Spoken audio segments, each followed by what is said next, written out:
All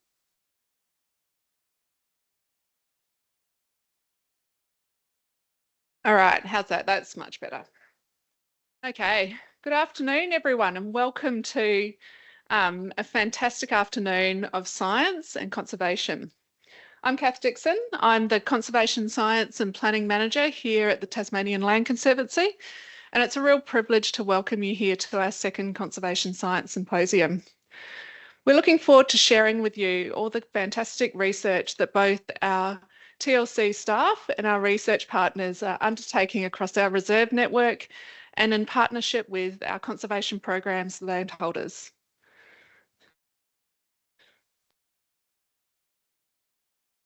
The TLC works across Tasmania on the land of the Palawa and the Pakana people. People who've remained connected to their culture, to their country and to their sea. They've managed their environment through the knowledge that's been gathered over millennia, and they've adapted and responded to the changes in landscape and climate to shape the environment and protect their values. That connection reminds me to really slow down, to sit back, take my time, and then to look up and think about how we're all interconnected to the amazing country that we're on. We acknowledge that connection and knowledge, and we want to pay our respects to the Tasmanian elders, past and present. Here at the TLC, science and community underpins everything that we do. It is important for how we manage our reserves and also how we work with our private landholders and through conservation programs. And it was really that understanding and that connection of science that drew me to TLC, that ability to use adaptive science to undertake conservation on a landscape scale. I would also like to acknowledge the importance of our TLC Foundation to our science and reserves team. The TLC Foundation provides us with a steady income, a reliable income that allows us to sustainably grow both our science and our reserve management. It allows us to take our time to think about the reserve actions that we're undertaking and to establish long-term ecological monitoring that proves its worth over decades, not necessarily a year.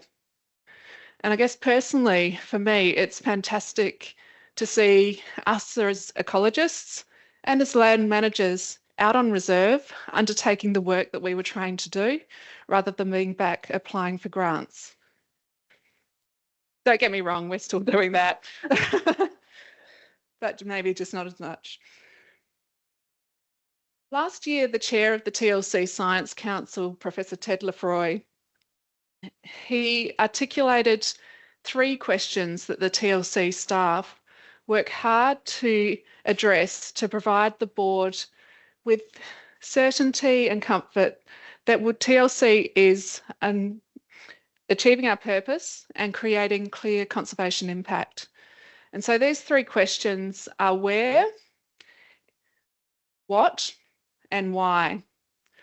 So this first question, where in the landscape do we focus our conservation effort to achieve the maximum impact? And we do that through several ways. We use both our conservation prioritisation system and our local knowledge to look into that landscape and look where the highest amount of natural values are occurring to focus our effort. And you can see that represented in the map on the left with the glowing green areas. And then this helps us determine where we might focus to put new TLC reserves, or where we might focus our attention to work with private landholders through conservation programs. And you'll see later in the program, we've got Anne Boothroyd, who is our Barbara Thomas Fellow in partnership with the Nature Conservancy. And she's going through our conservation prioritisation system at the moment and really nutting out the details. So I'll let her deep dive into what is quite a complex modelling program. But it's through these tools that we're able to,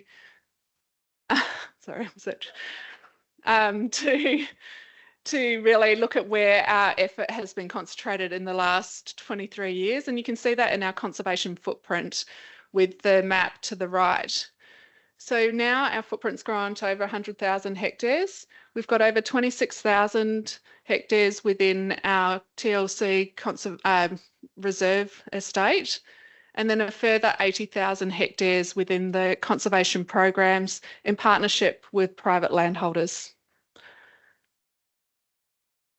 The next question that is really important for us to address is what? What are those natural values that we are trying to conserve on our reserves? What condition are they in? Are they stable or improving in condition? And how do we work that out? So to assess that, we look at when we go out and acquire a reserve, we determine our key conservation targets and we establish our surveillance monitoring. So Dr. Sally Bryant, who's chairing one of our sessions coming up, was TLC's first science manager. And it was through that foresight of Sally and that passion that she established our long-term ecological monitoring.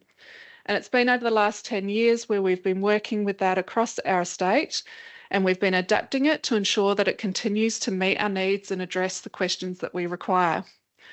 Our surveillance monitoring includes both vegetation transects and photo points. It includes fauna monitoring, but this is how we understand what the condition is of those particular conservation targets in relation to benchmarks that are set from statewide benchmarks or rolling averages.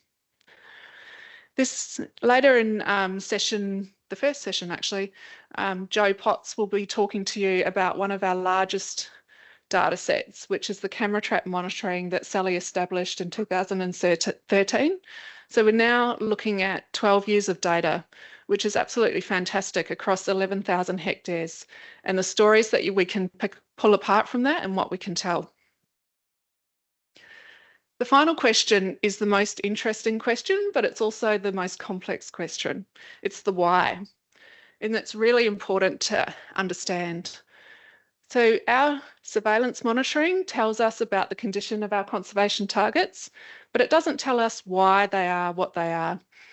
Why is a species improving or declining in condition? What are those drivers of change?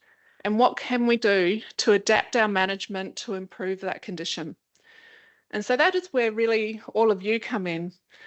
We need to do this through partnership, because this question of why, from my perspective, is endlessly fascinating, endlessly complex, time consuming. It requires time and effort, and it often raises more questions than it solves. So this is where we look to our partners. We have partnerships with universities. Last year we co-supervised 15 students, and we have partnerships with our NRM colleagues as well as landholders. And this is how we achieve addressing why. It's through that collaboration. Over the last year, I think we've had partnerships that have really spanned the breadth of work, whether they be in flora or fauna.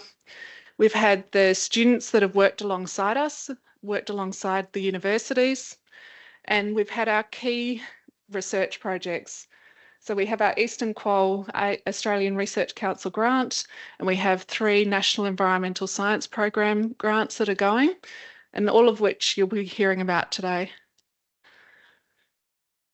So that's enough for me, because I think, like me, you're probably keen to hear the science. I'm really excited about hearing that diversity of programs and showing the breadth of work that's happening across both the TLC and across our conservation program partners.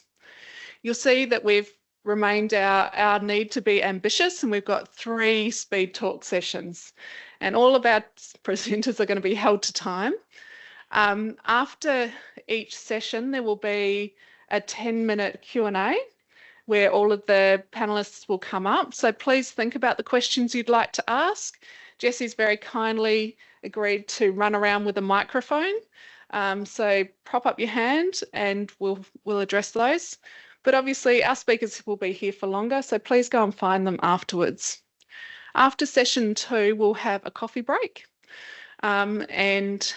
which is scheduled for just 20 minutes, but we'll keep you guided there.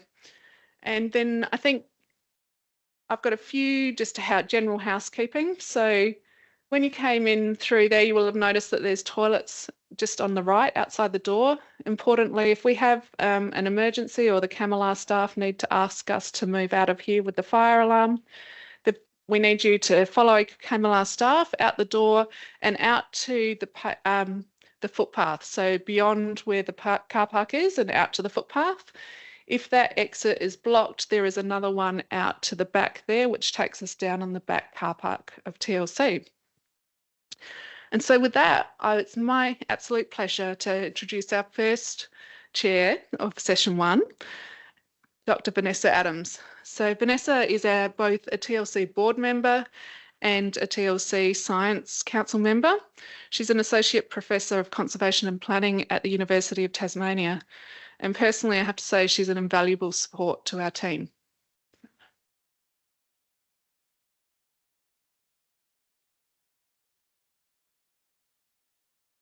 Thank you, Kath. Thank you all. What a delight to be here. This session will cover some pretty amazing research being done across some of the TLC reserves. So it's my pleasure to welcome first to the stage Dr. Sebastian Comte from New South Wales Department of Primary Industries Research and Development, with some really exciting work after 4 years of research at Silver Plains on fallow deer. Forward, backward, we'll find out.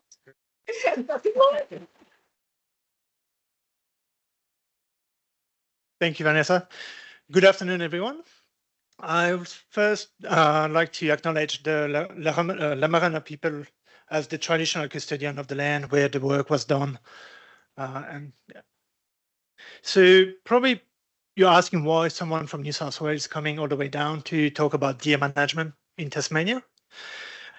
The thing is, for the last 5 years, we've been trying to build this glove box guide to help people manage deer across the country. And that raises a lot of questions, and we try to have as much information as we have on all the different methods to control deer. And one question that keeps coming out was, what about hunting? What role can hunting have to help manage that issue? So that's where the collaboration with TLC was really fruitful for us and really interesting because,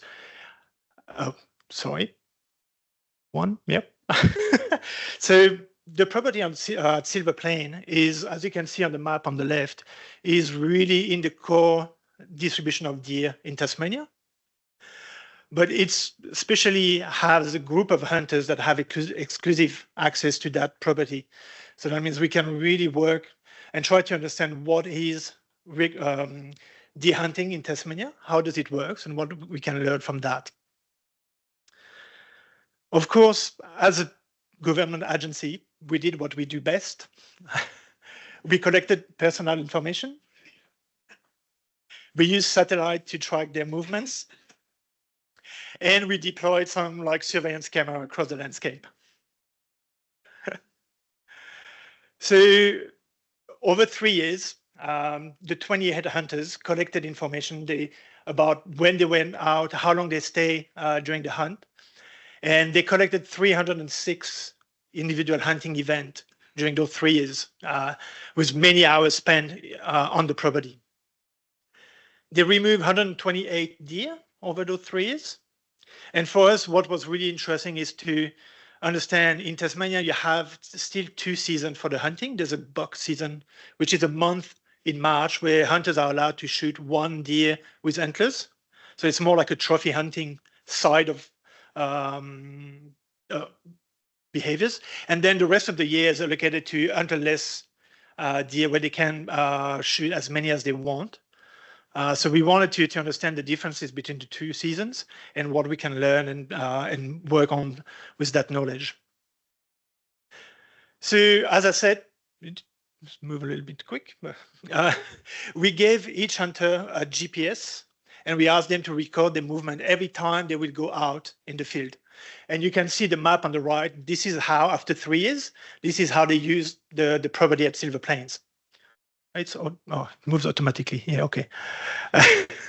So what's interesting here is hunters are humans. Basically, if it's too steep, if you go away from a road, the bush is too hard, I'm not going there. But what was really interesting is that they used the forest edges as the main areas to hunt. And that's really the knowledge about the ecology from them. Now, we also had a network of camera traps with which we could estimate the deer density over silver plain over those 3 years. And what we found is the density was pretty high, with a little bit more than 4 deer per square kilometer, and was stable over the 3 years that we had the cameras on. One number to keep in mind here is, with the activity the hunters did, they removed annually 20% of the deer population present on site as an estimate. That's something to keep in mind. Now, we've collected a lot of information, and like the hunters were really good at providing that information. They were filling all the logbook. I'm not going to go through all the details, but there are 3 main points to keep in mind, and to the way we can understand how hunting is working. As you can see, during the buck season, that month-long season in March, that's where most of the hunts happened. But there was not many deer shot during that time. So a lot of time spent in the field, not many deer shot.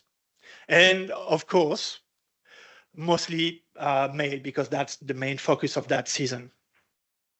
Now, when we look at hunting behaviors and activity during the rest of the year and during that buck season, they do actually the same. So they spend the same amount of time when they go hunting. They move the same amount of time. And more importantly, they see as many deer per hunt as during the rest of the year. So during that month-long season, they had the opportunity to shoot more deer than what they did, but they probably didn't. They decide not to shoot. So what we've seen really with like the data collected from the hunters on that property is it's all about the motivation they have and what they are experiencing. So it's not, they're not like, they don't do control. Hunting is not the way it was done during the 3 years. It's not about controlling deer population. It's about spending a good time with friends in the wild and having some meat when you can, having a trophy if you can. So knowing that hunters have this flexibility of being a little bit more efficient sometime if they want to, I think the question now is, so far hunting has been a really good sustainable management of deer at Silver Plains. If we want hunting to be used as a management tool to reduce population, that means there should be some incentive for them to shoot more female deer every year. And that's something that hopefully I know that TLC and the hunters are working on it, and there's already some like really interesting outcome from that project. So hopefully that could lead the way to a long-term like collaboration between the hunters and TLC. I'll stop here. Thank you.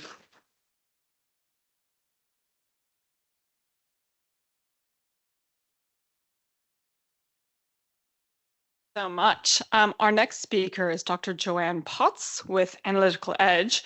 Joe's work has been we're in partnership with the TLC Science team, but leveraging the investment in the monitoring data to understand what we can say from all of that effort. So welcome, Joe.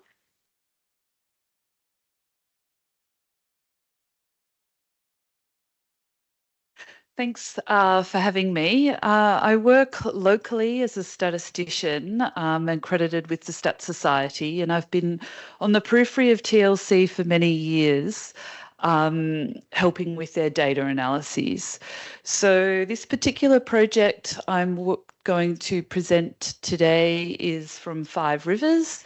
It's on the lands of the Laramena people. And it's really talking to you about the wildlife responses from the 2019 fires. And this is based on camera trap data. So a lot of the work I do is collected by other people and helping them analyse for things like species distribution type problems and impact assessments. To introduce the kinds of data, so at Five Rivers, TLC staff have been going out for about 10 years now with 81 cameras that are being deployed. They're spatial in nature, so they are distributed across 5 rivers. These data are temporal, so there's 35 days approximately of camera trapping each year. And then, of course, that is over a long period of time now, over 10 years worth of data. So we've got a spatial aspect to the data, we've got a temporal aspect to the data, and we also have a detectability issue because, of course, some of these species, in fact, I would say all of them are a little bit cryptic.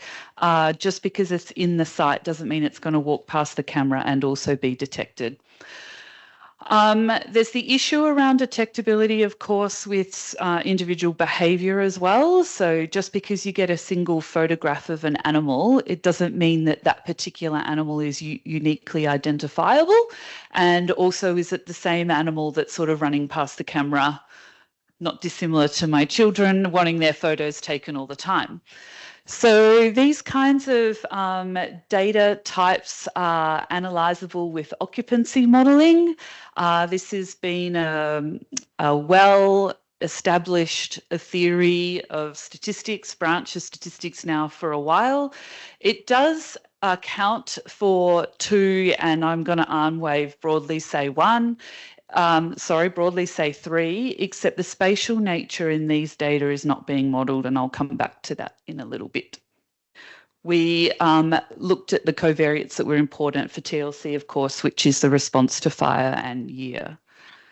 And so you can see that the data types that we get are these temporal time series, and we can look at the number of counts by species across that time period. And I'm looking at today eastern quoll, devil, and the fallow deer. Okay, so this is a map of 5 rivers. The intensity of the fire is higher intensity is shown in the brighter yellow, so sort of down in the south.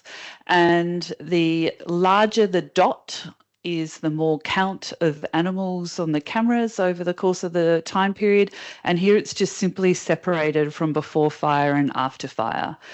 And what you notice with fallow deer is that post-fire sites that have been burnt tend to have more count. Now, is that, why is that? Is there a genuine increase in the fallow deer in this area? And it would seem that that's actually the case. So I tend to wave around when I talk, but greater increase in estimated probabilities of occupancy over the course of the time period post-fire compared to sites that weren't burnt. So we're starting to see that although fallow deer are increasing overall, they're actually increasing greater at sites that were burnt during this fire and at 5 rivers. Not dissimilar probably to what Seth was talking about with the range expansion of fallow deer. Tassie devils were a bit the opposite. So yes, that they increased over the course of the time series, except the reverse was, oh, you can just see the picture there. Sorry if I click it goes too fast. The sites that got burnt had fewer devils in them than the sites that didn't get burnt. And that's the picture of the response in the analysis. And the last species that we looked at, we actually looked at a few species, but the the eastern quoll was much more like the fallow deer in the sense that it also increased post-fire at sites that had been burnt.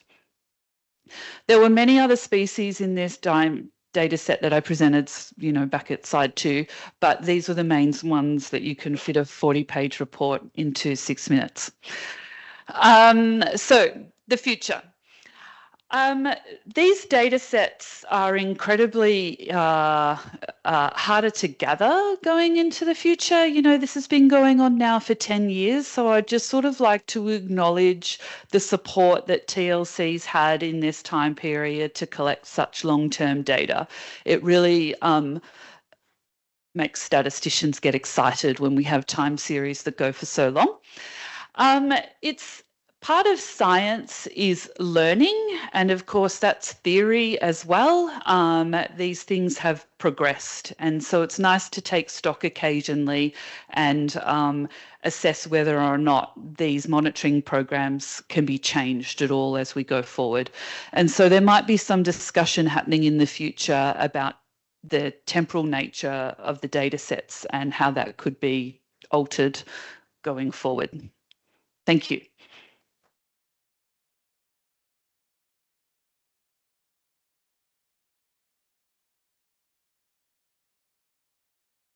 So much, Joe. Next, as you all might have picked up, there was a slide that Kath presented on some of their grant-funded work, of which there was one ARC linkage, and we get to now hear from two speakers. The best part of this work is that it's on Eastern quolls, which means we should get some quality puns. Yes, David? So I'm really pleased to welcome to the stage Dr. David Hamilton, TLC's conservation ecologist.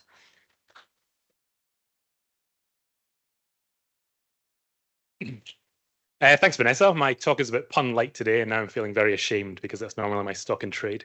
But I'm going to be talking about our ARC linkage project and some of the initial stages that we've been doing over the last year or so to try and look at what's happening with quoll populations in Tasmania.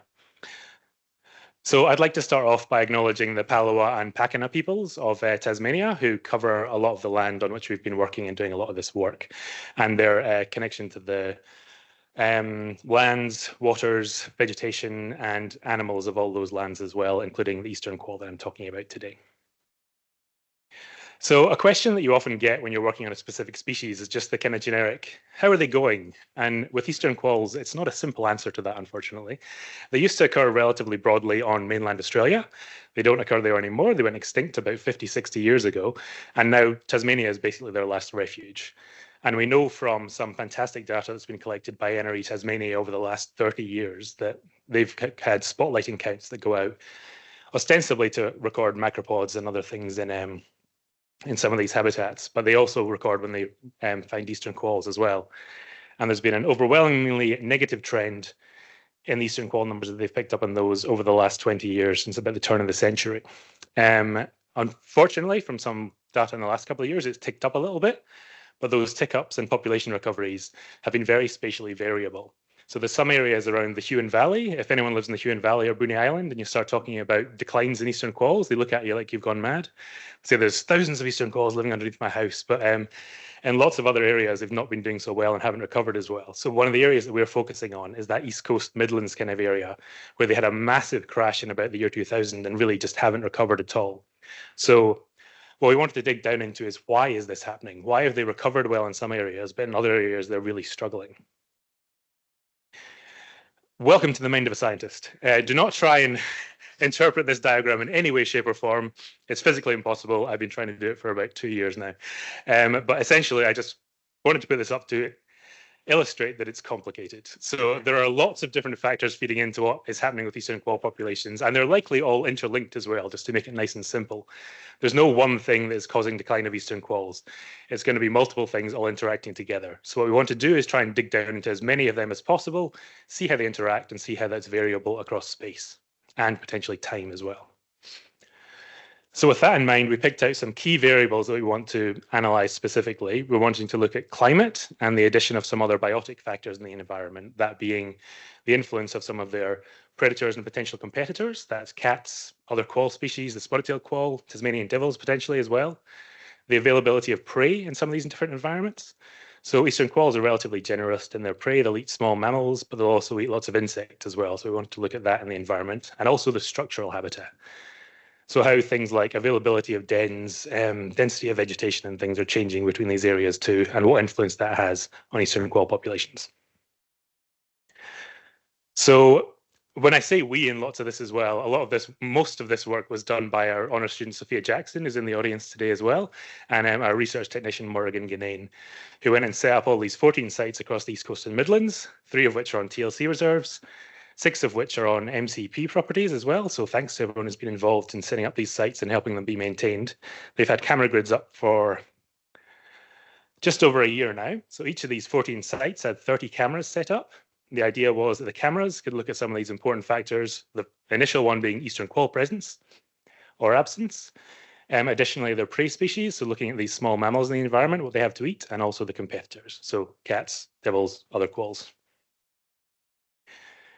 And at each of these camera sites, there were also spade samples taken to look at the availability of invertebrates in the ground, things like corby grubs that are really important to eastern quoll diet, and also pitfall traps set as well to look at the availability of some of the ground-dwelling invertebrates that eastern quolls can prey on as well.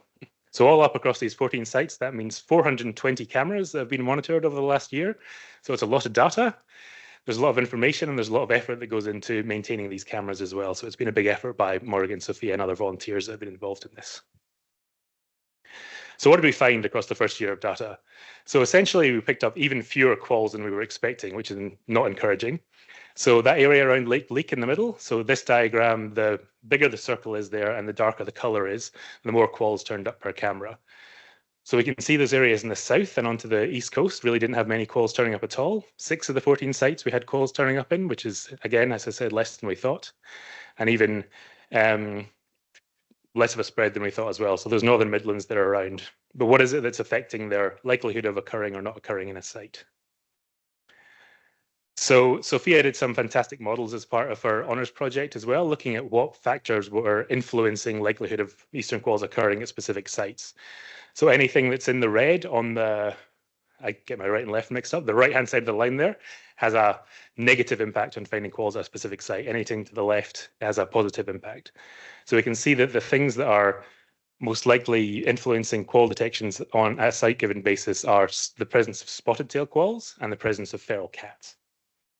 So the spotted tail quolls can likely be explained, at least in part, by habitat. They occur in different habitats, so we need to feed different habitat variables into these models as well to try and account for these two things initially. But the cat thing is pretty strong as far as we can see. Oh. So if we look at that in combination, we can see there's very high cat densities in those areas in the north. There's lots of cats occurring up there, and that's the areas where we don't see any eastern quolls at all. As we start to get into those middling areas, there's fewer cats around, and then we start to see fewer quolls as well. And in order to add into this, we need habitat information as well, as I said, to explain away those spotted tail quoll things that are going on too. So we have another honours student, William Lyon, who's working on this at the moment. And once that's happened, we'll have complex models that are feeding in habitat plus all these biotic variables, so we get a really good picture of what's happening with eastern quolls in these different areas. But what can we do with this information? So fortunately, we have another speaker next, Erin Thomas, who's one of our PhD students, who's going to be telling you what we can do with this information to try and help some of these populations recover. So thanks very much.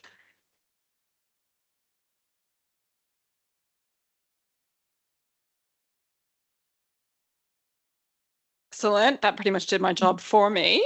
I'll just happily welcome Erin to the stage to pick up a bit of where David left off and tell us more about those quolls and perhaps something quality about them.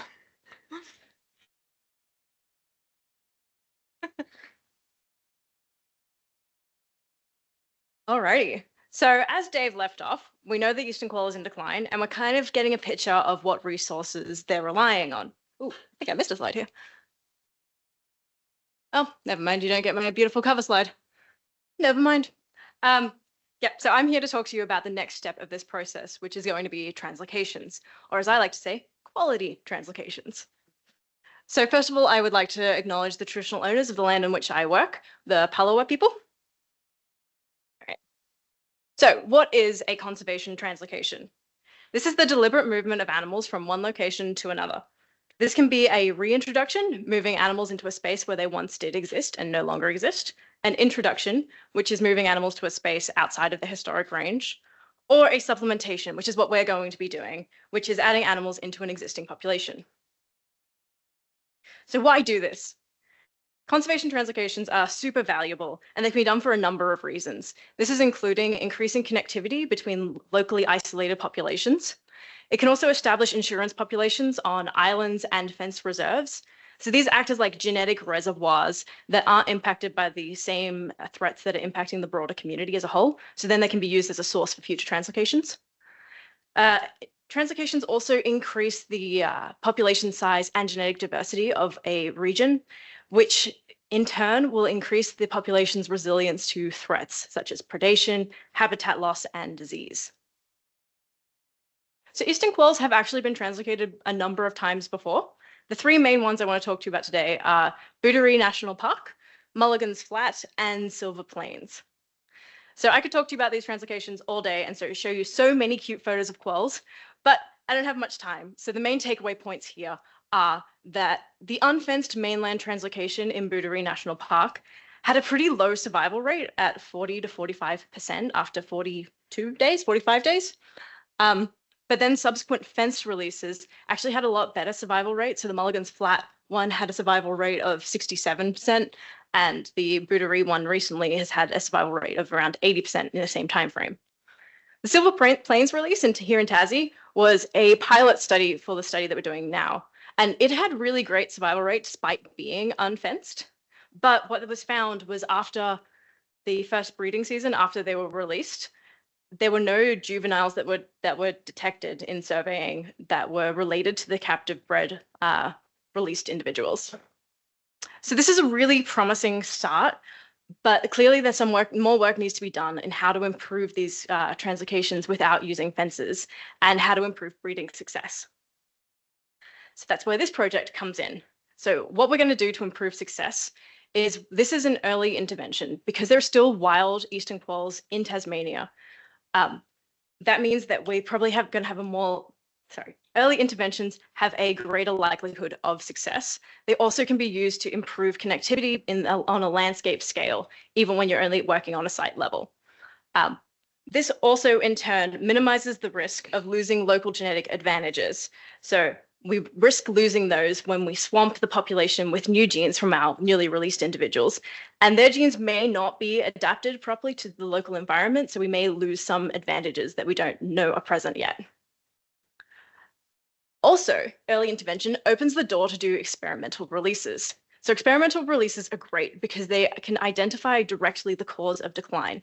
So we can do this by stratifying our releases across the landscape and observing how the threats in the different landscapes affect our released populations and get a definitive answer of what threats are actually causing this decline currently. They also give us a great opportunity to optimize the translocation protocol that we will be using. So this means we can trial a bunch of things, and then at the end, we will have a better idea of what kind of translocation protocol actually increase the survival and breeding success rates of these quolls. So with an increased release success, all of these things will add into having an improved species persistence in the landscape, which is the goal here. So we'll be using the data that Dave was talking about, the camera trap, invertebrate, and vegetation data from the 14 sites to do our site selection. So we're going to select 6 sites that each site is going to have 20 quolls released at it. And this is a pretty big project, so it's going to happen across 3 years with 2 releases happening and in each year. So we're going to do this in an active adaptive management framework, which means that we will take our findings from our first releases and find out what worked and what didn't work, and then adapt our second and third releases accordingly. All right, so that's going to look like this. We'll start with our low risk releases, and we'll gradually move up to our high risk releases. It's a tongue twister. So as we don't have our vegetation data yet, we've chosen our first 2 sites, the Coin and Beaufront, based on them having an extant population of eastern quolls currently. So we might not know what habitat features the quolls are using, but clearly it must be there because they're still present in the landscape. These sites also have a lower density of cats, which is probably contributing to this persistence. We aim to identify the important habitat and individual quoll traits within these within this first release that we can then apply to our future releases. So that's going to look like looking at weight, behavior, sanctuary of origin, and health parameters in our first release. We'll also be tracking the quolls in the site and trying to work out what habitat qualities they're actually looking for, like how are they using cover, are they using ecotones, and the availability of dens. So all of this information is going to feed into our next years of release. So we'll gradually go up in release. But note when I say high risk, I don't actually mean that we're going to be releasing quolls into the fire. Like if in our first releases we find that they all get eaten by cats, we're not going to increase our risk level of going into more cats and less cover. So hopefully through all of this, we can find out an optimal way to translocate eastern quolls. We'll also directly be addressing the decline by adding individuals into the population. And we'll be identifying what is truly causing this decline in situ at the moment. And all of this hopefully should lead to an improved persistence of eastern quolls in Tasmania.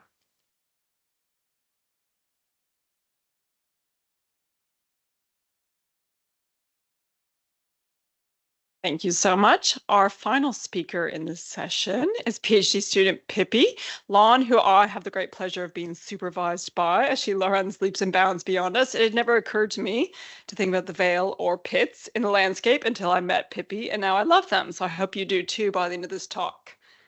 Thank you, Vanessa. So my talk today is on life in the pits, ecological secrets of grassland sinkholes. And I'd like to acknowledge the Palawa people as of the North and Northwest nations of the traditional owners of the land on which I conduct my research. So first of all, why are temperate grasslands a conservation priority? Well, these are ecosystems of high ecological value that tend to be full of rare species, but unfortunately they're threatened globally, including in protected areas. So there's an urgent need to better understand the ecological patterns and processes that drive these ecosystems so that we can do a better job of conserving them. But if you have a look at the picture on the slide, you'll notice that these landscapes are not uniform. So you can see that they're full of pits and dips and humps. So what might be the role of landform features in driving the ecology through the reciprocal interactions with plants and animals? And these can be complex interactions. So for example, a landform feature might select for certain animal species, but these animals can influence the landform in turn through things like ecosystem engineering. And this is an area where a lot more research is needed. So this is where my study site comes in, the Vale of Belvoir, which is in northwest Tasmania and is in large part owned by the Tasmanian Land Conservancy. And it is a montane grassland of high ecological value and national conservation significance. So there's a number of things that make this site of special importance and also perfect for my research. So first of all, it's an extensive natural grassland. It's full of rare species and vegetation communities. It's got an intact, abundant native fauna, including of marsupial herbivores. But most importantly, it's filled with these landform pit features. Specifically at this site, sinkholes or doll lines that form in karst terrain. You can see some pictures down the bottom there. If we look at the hillshade relief, you can see there's literally hundreds of these sinkholes that are all over the surface of this grassland. So my research looks at whether sinkholes differ from their surroundings in terms of wildlife activity, their ecosystem effects, and vegetation. And in order to do this, I took 32 sinkhole sites and paired these with controls in the adjacent plateau. And the sinkholes were further divided into hydrological types. So there's dry sinkholes or vernal or seasonally wetting sinkholes that are filled with water in the winter. And in order to compare between sinkhole and non-sinkhole habitat, I used a variety of camera traps, sign surveys, line transects, and rare plant surveys. So what have I been finding? Well, I'm about 2/3 of the way through analysing 300,000 camera trap images, but the results so far have been really dramatic. So I'm finding much higher concentrations of marsupial herbivores and fauna in sinkholes than in the surroundings. And so this is particularly in the case of our marsupial herbivores, but I'm also finding more use by, for example, quolls. And because I'm also taking videos as well as stills, I'm able to see what the animals are actually doing when they're using the sites. And there is much higher levels of grazing, resting, and digging in sinkholes than the surrounds. There's also more wildlife homes and structures in the sinkholes. So there's way more wombat burrows and more wildlife shelves. So clearly these places are important habitats for these wildlife, and there can be knock-on effects. For example, my camera traps are picking up quolls co-using wombat burrows inside sinkholes. Okay, so it looks like these places are hot spots for wildlife, but is this also translating to ecosystem effects that we can pick up on the ecosystem more generally? And the answer is yes. So one of the things I've been looking at is bioturbation, which is an ecosystem engineering effect that modifies the substrate, exposing bare soil, often caused by things like the wombat. And I'm finding a much higher density and volume of grubbings or shallow bioturbations in sinkhole habitat than the surrounds. And this has implications for microheterogeneity, which could have a role for things like rare plants. So similar to how in a forest, when a tree falls, there's a light gap, and that can be quite important. Rare plants are often not very good at competing, so these could be quite important for them, and is something I'm exploring in other parts of my research. What about the grazing effects of all this wildlife concentration? Well, I'm also picking this up in the ecosystem. So through the line transects, I'm finding a high proportion of crop vegetation, otherwise known as marsupial lawn, in sinkholes than in surroundings, showing that this is reflected in a difference in vegetation structure. The line transects are also picking up more broadly differences in vegetation community composition and more rare plants in sinkholes. But of course, this could be driven in part by the sinkholes themselves and their physical habitat through bottom-up processes, or focused grazing through top-down processes. And so to tease these things apart, I'm currently I've set up exclosures in sinkhole vegetation. I'm comparing that with control plots. So what can we learn from all of this? Well, this research suggests that landforms may well indeed concentrate wildlife, and this can translate to profound effects on ecosystem structure and function through things like grazing, digging, and structure building. So this really emphasizes the need to consider landforms when we're interpreting grassland ecology and in developing conservation strategies. So I'd encourage you all to think more about landforms in your work. And I just want to thank all of the people who have been involved and supported this project. Thank you.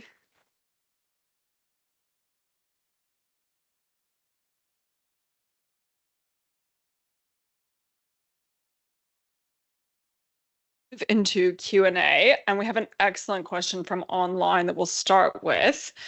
This one's for Sebastian, and also invite you up to answer. But would the legalities of deer hunting be more of a constriction on numbers of deer killed rather than hunter motivation?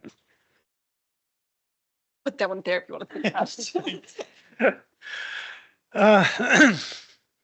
I think so. I can answer that with one word is probably yes to some extent. That's more than one word, but we've tried in New South Wales a few years ago. We changed the legislation, opening all the quotas to anyone, and the deer intake increased drastically from one year to the next. That doesn't mean that would happen in Tasmania as well. The regime is slightly different. The way people hunt is different here as well. So you need to understand. If we wanted to do something here, we need to understand what people are after and to tailor the changes. There's not one solution. I think the more we talk about it, the better it's going to get, instead of like trying to come with like big shoes and say like, this is how you should do. We should start from the bottom and ask people what they want and work the way up to something that works for as many people as we can. There's no simple question for deer management. It's going to be hard, and we need to change to some extent. But the way we do it, we'll see if we can work all together. That's probably more successful in the future than like trying to be too restrictive in one way or the other.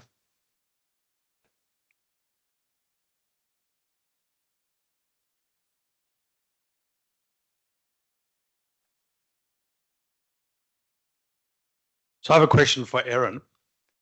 So in the translocation issue where you didn't get any young the following year, is it possible that if you're translocating from different regions that you're getting subspeciation of between different areas with perhaps chromosomal sort of changes that makes these animals less fertile than you would normally expect? I think you see it in rock wallabies, where there's essentially subspeciation occurs due to chromosomal reorganizations.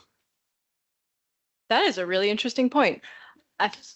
I don't think at the moment we think that's the main driver of why that specific population didn't breed, because they were coming from captive breeding sanctuaries all around Tasmania, so they should have a pretty good mix. It's mix of the genetic like the genes available for eastern quolls, basically. So we wouldn't expect it to be speciation causing that, like subspeciation.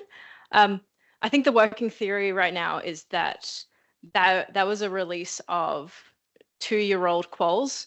Usually, if they don't breed in their first year, the likelihood of them breeding in their second year is a lot lower. And because they were captive bred, they weren't allowed to breed in that first year.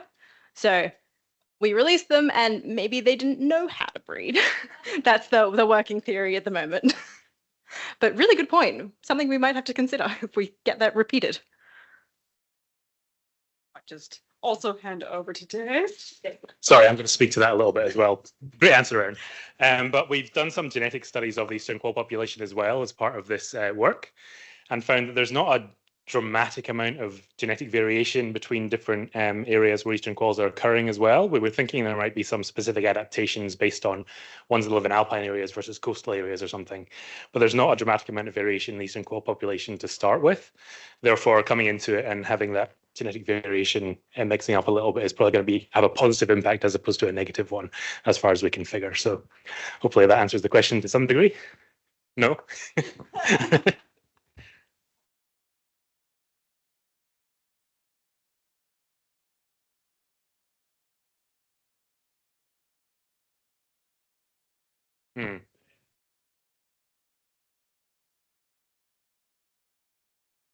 Yeah. So that is something we're looking at as part of this project as well, because we're coming into populations that are genetically distinct in theory as well, but they're not too far apart either. So we can do genetic studies on each of those individual populations as well and see how they fit together in the landscape. And then we can start to unpick some of that as well. Right. I have a question for Joe. Hi. Yeah. So I understand that the camera traps were set up to monitor mammals mostly. So my question is there any work done on the incidental data taken from other species like birds? And if there's any patterns that you have seen on behavior on birds responding to the fires of 2019? That's a really good question in terms of incidental data. I would sort of say most of this is incidental. Like, these camera traps are set out as a surveillance, and they're set up in one format to broad scale monitor all species that kind of intercept with them. So I think I looked at maybe 8 or 9 species that had enough data inside the camera trapping information to run these types of models. Birds weren't included, but Dave might have more memory of that. I'm going to say broadly no. Is that true? Sorry. Yeah. Sorry, Dave. And we don't pick up huge numbers of birds on the camera traps about 5 Rivers. They are specifically set out, or were specifically set out initially for looking at carnivores using the landscape. So a lot of them are set up on the road networks that the devils and the quolls and the cats are all using too. So there are some incidental bird captures, but not enough to do any kind of population or spatial modeling on for sure. So we have an idea of some of the ground dwelling birds that occur up there, but not necessarily that delve into any population level stuff. Hello, this is for anybody. How can we reduce the number of feral cats? You repeat that question and you answer it. Let's step in on this one as well. A nice, easy question. Can we do anything about the number of feral cats in Tasmania and more broadly as well? And that's in TLC reserves as well. So There's been a few advancements in ways that we can use to get rid of feral cats across the landscape. It's always a tough issue because we're at the point where they're just everywhere as well. And we know that if you're going in and doing local control of cats in some areas, it can actually sometimes make the problem worse as well, because you get more cats moving in as well. And then that actually exacerbates the problem, that you get cats coming in that have different prey specializations, and they can actually have a more extreme impact on some certain parts of the fauna as well. So it's a big ongoing issue too, and you have to use multiple different methods to do it as well. So there's a great project that's being run by NRM South on Bruny Island at the moment, where they're doing cat control in a relatively more contained kind of area in terms of doing that on Bruny Island as opposed to the Tasmanian scale, to see what works and what doesn't, and what you can do in these different landscapes.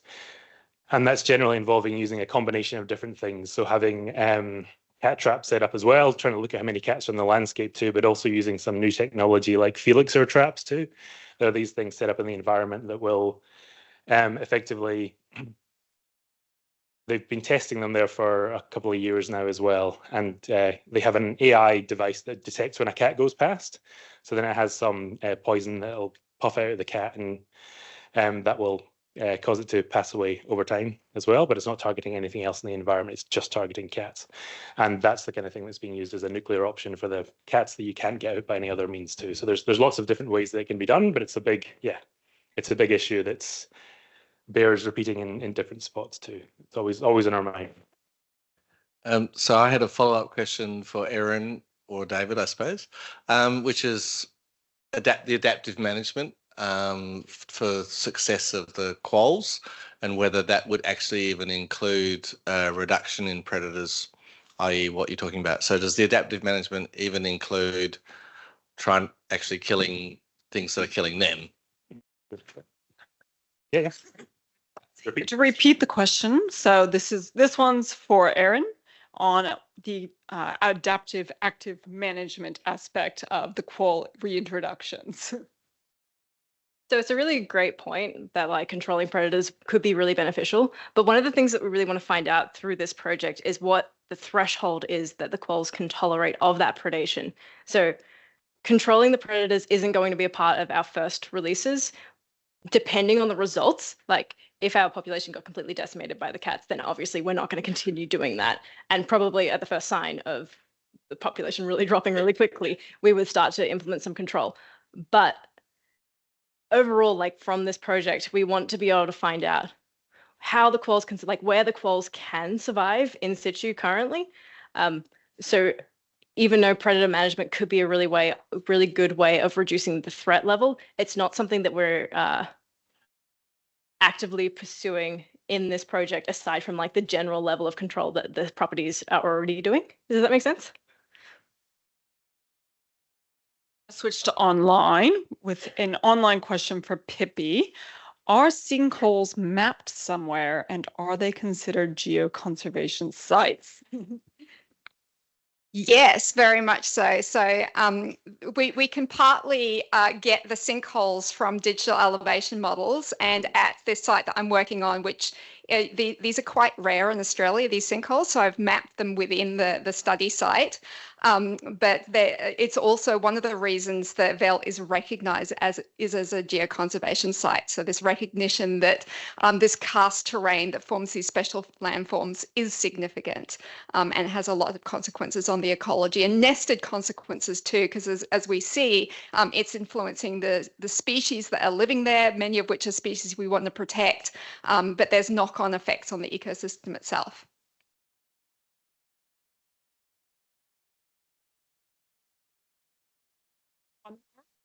Okay, one more if anyone has one. Oh, I see one hand all the way back there.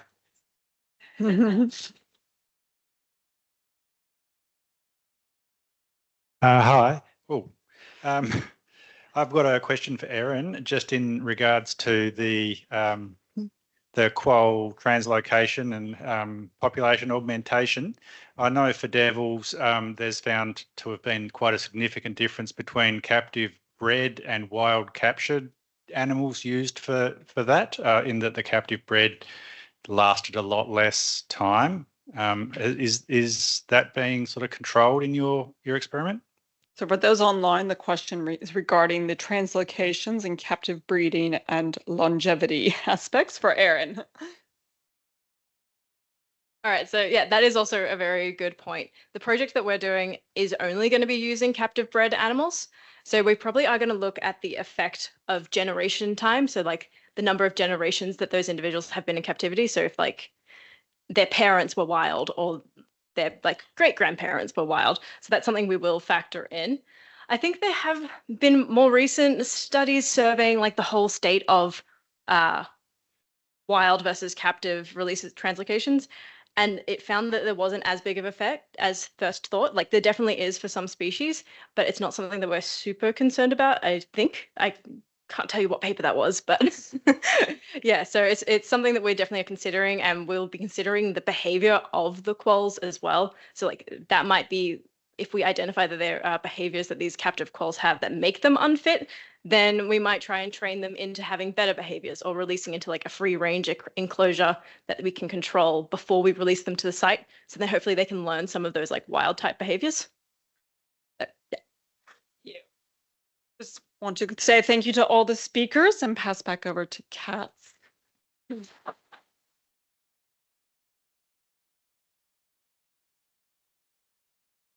I'd just like to reiterate a big thank you to all the presenters. We're going to go into a slightly early break and go for just 10 minutes. So back here at 2:15, just so give any speakers who are running over time as we roll through the afternoon. But yeah, back here at 2:15. And yeah, thank you.